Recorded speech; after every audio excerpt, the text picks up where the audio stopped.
बिल्कुल, जब आप बताना शुरू करते हैं तो आप एक्सप्लेन करते हैं सर। तो इसी में ही जैसे अब परमपिता परमेश्वर से मिलना है, हमें अपने प्रभु श्री राम श्री कृष्ण से मिलना है, तो क्या पूजा पाठ ही एक माध्यम है या फिर अगर कर्म के साथ ही भगवान को भाव से बुलाया जाए वो सबसे पहले महत्वपूर्ण है? नहीं, पूजा पाठ आप करते हैं। पूजा पाठ देखिए, मैंने कहा वो परम पिता है। परम पिता भगवान राम परम पिता है, हमारे सब पूरे ब्रह्मांड के पिता है। कृष्ण हमारे परम पिता है। तो परम पिता और पिता आप मान लीजिए, भाई पिता भी वही हो गया, परम वो पिता के भी पिता हो गए। तो अब पिता क्या पूजने चाहता है कि वो पिता क्या चाहता है? पिता चाहता है आप अच्छे कर्म करो, आगे बढ़ो, है ना। और जो सिद्धांत हम पिता ने दिए हैं उस पे आप चलो। तो हमारे जो सिद्धांत है, जो भगवान राम के सिद्धांत है, भगवान कृष्ण के सिद्धांत है, तो उनके जो सिद्धांत दुनिया में है वो सत्य पर आधारित है।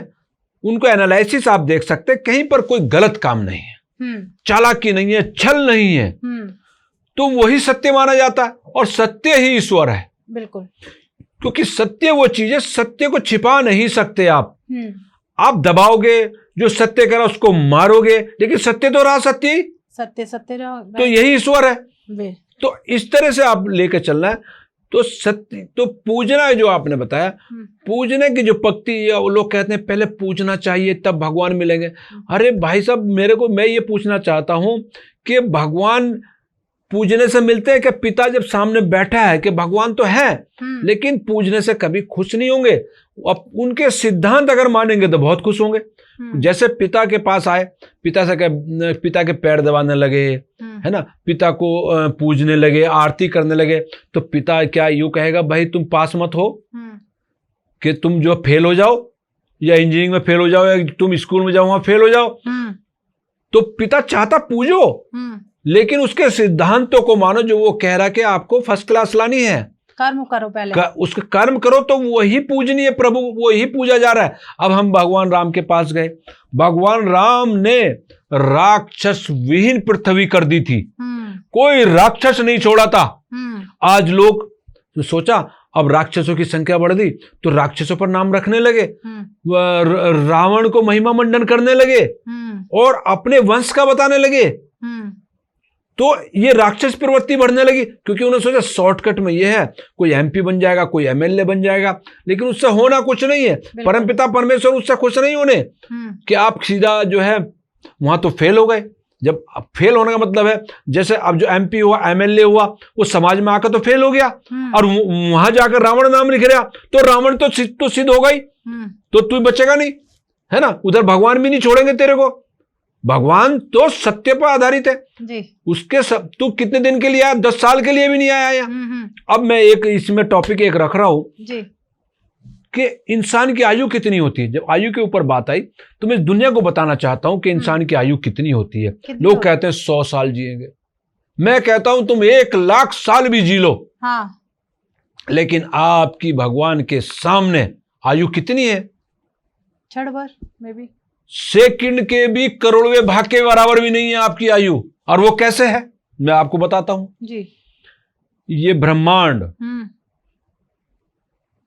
ये पूरी दुनिया, आप जिस ब्रह्मांड की बात कर रही है, इन्फिनिटिव काल से चला आ रहा है, यानी कि इन्फिनिटिव काल जिसकी गणना नहीं हो सकती है। बिल्कुल। अब जितनी इन्फिनिटिव, अब हम कितने साल जी रहे? 70 साल, 80 साल।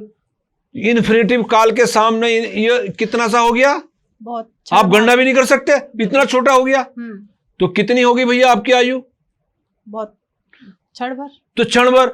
अब क्षण, इसमें ऐसे भगवान आप गलत काम करे सोचते भगवान तो सजा नहीं दे रहा। अरे भगवान को पता तो क्षण भर के लिए भी नहीं है दुनिया में। बिल्कुल। तू ये क्षण भर के लिए भेज के देखा भगवान ने, तू क्या क्या कर रहा है, फिर तेरे को भेजेगा ही नहीं। तेरे को जो देखिए, जैसे जिसमें शक्ति देता भगवान।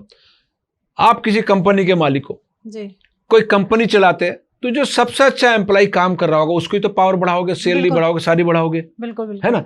तो जो कंपनी को अच्छे से चला रहा होगा, ऐसी भगवान का सिस्टम है। आपने देखा होगा कि भगवान इंसान को क्यों भेजता है?